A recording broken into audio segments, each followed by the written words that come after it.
اعوذ باللہ من الشیطان الرجیم بسم اللہ الرحمن الرحیم۔ ایمان ٹی وی پاکستان کے ویورز کو اور تمام دیکھنے سننے والوں کو السلام علیکم ورحمۃ اللہ وبرکاتہ۔ سامعین محترم، قربانی کے مسائل کے حوالے سے گفتگو چل رہی ہے اور آج جو ہم آپ کے پاس عنوان لے کر آئے ہیں وہ ہے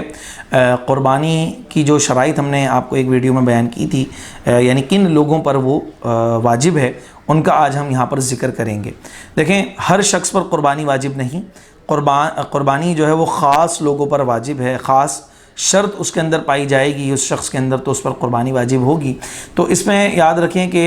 تقریباً 6 شرائط ہیں جس کا پایا جانا ضروری ہے، وگرنہ قربانی ادا نہیں ہو، یعنی اس پر قربانی نہیں ہے تو اس کی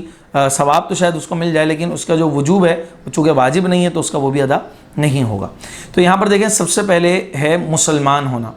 یعنی کسی کافر پر کوئی قربانی واجب نہیں ہے۔ قربانی واجب ہونے کے لیے مسلمان ہونا یہ سب سے بنیادی شرط ہے۔ پھر اس کے بعد آزاد ہونا، غلام پر قربانی واجب نہیں، اس پر شرط نہیں ہے۔ پھر اسی طرح مالدار ہونا، مالدار ہونے کے حوالے سے میں آپ کو یہاں پر ابھی آگے گفتگو میں بتاتا چلوں گا کہ کتنا مالدار ہوگا کہ اس پر قربانی واجب ہوگی۔ پھر چوتھی شرط اس کا مقیم ہونا، یعنی وہ مسافر نہ ہو۔ اب مسافر کے لیے یہ اگر وہ کر لیتا ہے تو باعث ثواب ہے، ثواب اس کو مل جائے گا، لیکن اس پر قربانی واجب نہیں ہے ان ایام کے اندر، یعنی 10، 11، 12 ذو الحجہ کو اگر وہ مسافر ہو جاتا ہے تو اس پر قربانی واجب نہیں ہے۔ البتہ مقیم پر قربانی واجب ہے، یعنی اگر وہ کہیں پر رہائشی ہے تو۔ پھر اس کی جو 5ویں شرط ہے وہ ہے عاقل ہونا، یعنی کسی مجنون پر، کسی پاگل پر قربانی واجب نہیں۔ اگر ایسا کوئی مجنون ہے کہ ان دنوں کے اندر 10، 11، 12 ذو الحجہ کو اس کی عقل آ جاتی ہے تو اب اس پر قربانی واجب ہوگی اگر دیگر شرائط پائی جائیں تو۔ اور پھر آخر میں جو 6ٹھی شرط ہے وہ ہے بالغ ہونا، نابالغ پر قربانی شرط نہیں ہے، قربانی واجب نہیں ہے۔ نابالغی کے حوالے سے یعنی اگر اس کے اندر بالغ کی جو علامات ہیں وہ پائی جائیں تو وہ بالغ ہو جاتا ہے۔ ویسے جو عمر یہاں پر بتائی جاتی ہے وہ عورتوں کے لیے 9 سے 12 سال اور لڑکوں کے لیے، بچوں کے لیے 12 سے 15 سال، اور اگر ان کی عمر اس سے آگے بڑھ گئی ہے تو وہ بالغ ہی شمار ہوں گے، اگرچہ اس کے اندر بالغ کی علامات نہ پائی جائیں، بالغ کا جو یعنی علامت ہے وہ نہ پائی جائے تب بھی وہ بالغ ہی کہلائیں گے، ان پر جو حکم لگے گا وہ تمام بلوغت والا لگے گا۔ تو یہ چند ایک شرائط ہیں جو قربانی کا وجوب کا ذریعہ بنتی ہیں، قربانی واجب کرتی ہیں۔ اگر ان شرطوں میں سے کوئی بھی ایک شرط نہ پائی جائے تو پھر قربانی اس شخص پر، شخص واحد پر واجب نہیں ہے۔ یہاں پر میں نے آپ کو بیان کیا کہ مالک نصاب ہونا، مالدار ہونا، اس سے کیا مراد ہے؟ اس سے مراد یہی ہے کہ 7.5 تولہ سونا یا 52.5 تولہ چاندی یا اس کے برابر کی رقم، 52.5 تولہ چاندی کے برابر کی رقم اگر اس کے پاس موجود ہے کم سے کم، یا 7.5 تولہ سونے کے برابر رقم موجود ہے تو اس پر قربانی واجب ہے۔ اس میں دیکھیں کہ زکوٰۃ کے لیے اور قربانی کے لیے یہ دو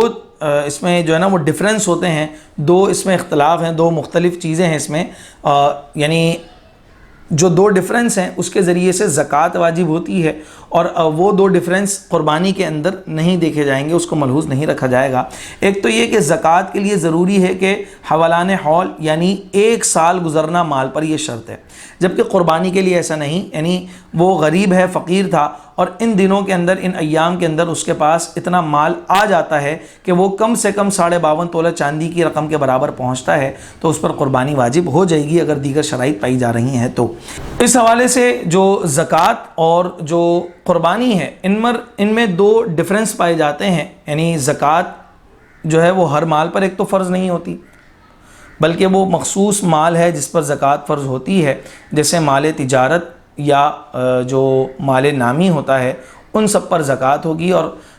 قربانی کے اندر اس کو نہیں دیکھا جائے گا۔ قربانی کے اندر مال غیر نامی، یعنی اگر کوئی ایکسٹرا مال بھی ہے، یعنی مثال کے طور پر کپڑے ہیں یا 2 موبائل فونز ہیں یا اور دیگر اس طرح کی اشیاء ہیں، تو جو ضرورت کی اشیاء ہے اس پر بھی قربانی واجب ہوتی ہے، یعنی اس کو بھی مال میں جوڑا جائے گا، اس پر قربانی واجب ہوگی۔ لیکن زکوٰۃ کے اندر 2 چیزیں ہیں، ایک تو سال گزرنا ضروری ہے، دوسرا مال تجارت ہو یا پھر مال نامی ہو، اس پر زکوٰۃ ہوگی، اور اس کے علاوہ ہو یعنی مال نامی کے علاوہ ہو تو اس پر زکوٰۃ فرض نہیں ہوگی۔ جبکہ قربانی کے اندر ان دونوں چیزوں کو نہیں دیکھا جائے گا، سال گزرنا ضروری نہیں اور مال غیر نامی پر بھی قربانی ہو جائے گی۔ لیکن اس میں یہ بھی یاد رکھیں کہ جو قرض ہے یہ بھی اس کے اندر شامل کیا جائے گا، یعنی اگر کسی شخص پر اتنا قرض ہے کہ وہ قرض مائنس کرنے پر، قرض کو منہا کرنے پر اب وہ صاحب نصاب نہیں بچتا، تب بھی اس پر قربانی واجب نہیں ہے۔ اور یہ دونوں یعنی زکوٰۃ کے اندر اور قربانی کے اندر دونوں کے اندر یکساں ہے، دونوں کے اندر یہ برابر ہے، اس قرض کو لازمی ملحوظ رکھا جاتا ہے۔ یقیناً آپ کو ہماری یہ آج کی ویڈیو سمجھ میں آ گئی ہوگی۔ اگر کوئی مزید سوال ہے تو آپ کمنٹ باکس میں ہم سے پوچھ سکتے ہیں۔ آخر دعوانا الحمدللہ رب العالمین۔